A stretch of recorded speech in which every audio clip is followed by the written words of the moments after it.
మాజీ మంత్రి మల్లారెడ్డిపై cheating case. భూమిని ఆక్రమించారంటూ పోలీసులకు ఫిర్యాదు చేసిన గిరిజనులు. 47 ఎకరాలు, ఒకటి కాదు రెండు కాదు, 47 ఎకరాలు, 47 ఎకరాలు. మీ స్టైల్లోనే చెప్పాలి, ఇక మల్లారెడ్డి స్టైల్లో చెప్పాలి. 47 ఎకరాలు కబ్జా చేస్తుంది కదా, మోడల్ మల్లారెడ్డి మోడల్ అనడం తప్ప ఇక ఏం చేస్తారు సార్ మీరు? 47 ఎకరాలు, ఒక్క ఎకరం కొన్ని కోట్ల రూపాయలు వరుకుతుందండి మేడ్చల్లా. 47 ఎకరాలను కబ్జా చేసినటువంటి కబ్జాకోరు మాజీ మంత్రి మల్లారెడ్డి అయిపోయాయి. 4 సెక్షన్ల కింద కేసు నమోదు చేసిన షామీర్పేట పోలీసులు, ఒకటి కాదు రెండు, 4 కేసుల కింద బుక్ చేసిరట. మరి ఈయన ప్రభుత్వంలో ఉన్నప్పుడు మేము ఒక్కసారి ఎప్పుడన్నా కంప్లైంట్ ఇస్తే ఎప్పుడన్నా తీసుకురా అండి పోలీసులు? వాళ్ళ అడుగులకు మడుగులకు తిండ్రు కదా. ఇప్పుడేమో ఒకటి కాదు 4 కేసులు తీసుకుర్రు, 4 కేసులు బనాయించిరట. చూసుకోండి ఇక. ఎస్.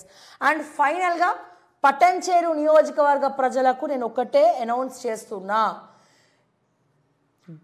మన ఈ మహిపాల్ రెడ్డి, గూడెం మహిపాల్ రెడ్డి వల్ల, గూడెం మహిపాల్ రెడ్డి గారి వల్ల, గూడెం మహిపాల్ రెడ్డి తమ్ముడైనటువంటి మధుసూదన్ రెడ్డి గారు వీళ్ళిద్దరూ చేసినటువంటి భూ కబ్జాలు ఏవైతే ఉన్నాయో,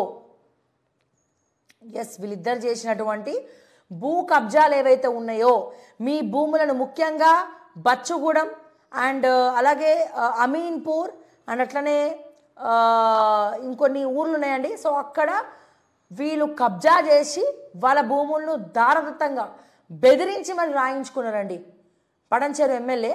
సో వాళ్ళు గతంలో కూడా నాకు ఫోన్ చేశారు. సో ఇప్పుడు భయపడద్దు, ఎందుకంటే ప్రభుత్వం ఇది లేదు. సో ఖచ్చితంగా మీకు అండగా ఓకే టీవీ ఉంటుందని చెప్పి పట్టంచేరు ప్రజలకు నేను మరొక్కసారి విజ్ఞప్తి చేస్తూ ఉన్నా. సో గూడెం మహిపాల్ రెడ్డి బాధితులు ఎవరున్నా సరే మా ఛానల్ని అప్రోచ్ అవ్వండి, ధైర్యంగా అప్రోచ్ అవ్వండి. ఎవడు కూడా భయపడద్దు. సో భయపడే రోజులు పోయినాయి. సో మీరు ధైర్యంగా అప్రోచ్ అవ్వండి ఓకే టీవీని. ఖచ్చితంగా దాని మీద మేము వర్కౌట్ చేస్తాం, వినతి పత్రం ఇస్తాం, మీ భూములు మీకు వచ్చేలాగా చేస్తాం, దాంట్లో కీలక పాత్ర పోషిస్తామని చెప్పి నేను మనస్ఫూర్తిగా అనౌన్స్ చేస్తూ ఉన్నాను. సో దయచేసి పట్టంచేరు భూబాధితులు ఎవరైతే ఉన్నారో, సో పట్టంచేరు భూబాధితులు ఎవరైతే ఉన్నారో, సో వాళ్ళందరూ కూడా బయటికి రావాలి. మా ఆఫీస్ నెంబర్ తెలుసు, నా నెంబర్ కూడా మీకు తెలుసు. సో దయచేసి మా ఆఫీస్ నెంబర్కి కాల్ చేయండి అండ్ కాల్ చేసి మాకు చెప్పండి. అండ్ అన్నీ కూడా చిట్టాలు, వాళ్ళ ప్రూఫ్లు, ఎక్కడెక్కడ ఏమేమి కబ్జాలు పెట్టారు అనే వివరాలు కూడా మా దగ్గర ఉన్నాయి. అయినప్పటికీ కూడా బాధితులు ముందుకు వస్తేనే మేము ఏమైనా చేయగలుగుతాం కాబట్టి సో బాధితులందరూ కూడా ముందుకు రావాలి. మీ ఎమ్మెల్యే మళ్ళీ బెదిరిస్తాడో, సంపుతా అంటాడో, లేకపోతే కొట్టి సంపుతా అంటాడో, అవి గతంలో మొత్తం రౌడీగిరి గూండాగిరి చేసిండ్రు. అండ్ అదే రకంగా ఒక 7,000 ఓట్లతో గెలిచినారు. అదొక గెలుపే కాదు, రిగ్గింగ్ చేసి గెలిచినటువంటి గెలుపు కాదు. పోలింగ్ బూతులను అమ్ముడువైన కొన్ని పోలింగ్ బూతులని మేనేజ్ చేసి కొన్ని కోట్ల రూపాయలను పోలింగ్ బూతులకు ఇచ్చి 7,000 ఓట్లు రిగ్గింగ్ చేసి గెలిచినటువంటి గూడెం మహిపాల్ రెడ్డి గెలుపు ఒక గెలుపే కాదు అని మరొక్కసారి పట్టంచేరు ప్రజలకు నేను గుర్తు చేస్తూ సవాల్ ఇసురుతూ, పట్టంచేరు ప్రజల బాధితులు ఎవరైతే గూడెం మహిపాల్ రెడ్డి బాధితులు ఉన్నారో ఆ గూడెం మహిపాల్ రెడ్డి బాధితులందరూ కూడా బయటికి రావాలి. మీ మీ మీ ఏవైతే మీరు ఇచ్చినటువంటి ఫిర్యాదులు ఉన్నాయో అవన్నీ కూడా గుప్తంగానే ఉంచుతాం. మీకు ఎటువంటి భయాలు లేవు, మీరు ఎవరికి కూడా భయపడద్దు, భయపడే సమస్య లేదు. మీ భయమే మీకు మొదటి శత్రువు అని చెప్పి మరొక్కసారి పట్టంచేరు ప్రజలకు నేను విజ్ఞప్తి చేస్తూ మీరందరూ కూడా బయటికి రావాలి. మా ఛానల్కు అండ్ అట్లనే నాకు ఫోన్ చేయండి, ఎవరైనా భయపడితే కనుక మమ్మల్ని అప్రోచ్ అవ్వండి అని చెప్తున్నాం. దేవానంద్ ఎంపీపీ వల్ల ఎవడైతే ఇబ్బంది పడ్డారో వాడు చేసినటువంటి భూ కబ్జాలు ఏవైతే ఉన్నాయో అవన్నీ కూడా బయట పెడతాం.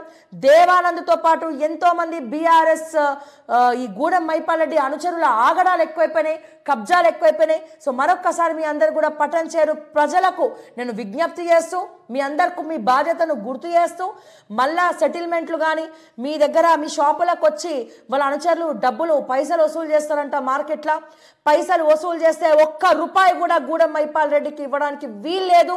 వాళ్ళు ఎవరికి కూడా భయపడద్దు. ఎవడైనా వసూలుకు వస్తే వీడియోలు ఫోన్లలో సీక్రెట్గా తీల్చి ఓకే టీవీ యాజమాన్యానికి పంపించాలి.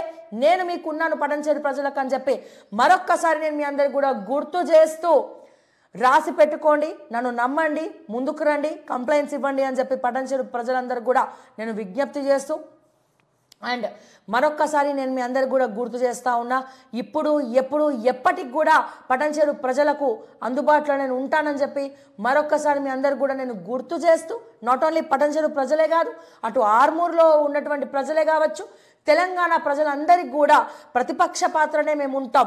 సో ఎక్కడ ఏ కబ్జాలు జరిగినా, ఏ రెవెన్యూలో మీ దగ్గర లంచాలు తీసుకున్నా, ఎవడేం చేసినా, మిమ్మల్ని ఎవడు ఎన్ని రకాలుగా ఇబ్బంది పెట్టినా, అమ్మాయిల్ని ఇబ్బంది పెట్టినా, ఎటువంటివైనా సరే మీకు ధైర్యం లేనప్పుడు మమ్మల్ని అప్రోచ్ అవ్వండి అని చెప్పి నేను బహిరంగంగా చెప్తా ఉన్నాను.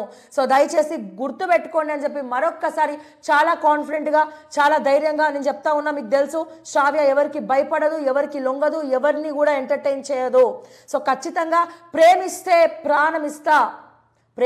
ప్రాణమిస్తా, ప్రజల జోలికి వస్తే మాత్రం మంచిగా ఉండదని చెప్పి మరొక్కసారి నేను హెచ్చరిస్తూ, ప్రజలందరినీ కూడా రిక్వెస్ట్ చేస్తూ, విజ్ఞప్తి చేస్తూ, మరిన్ని అప్డేట్స్ కోసం చూస్తూనే ఉండండి ఓకే టీవీ. అంటిల్ దెన్ నేను మిస్ శ్రావ్య. జై తెలంగాణ, జై హింద్.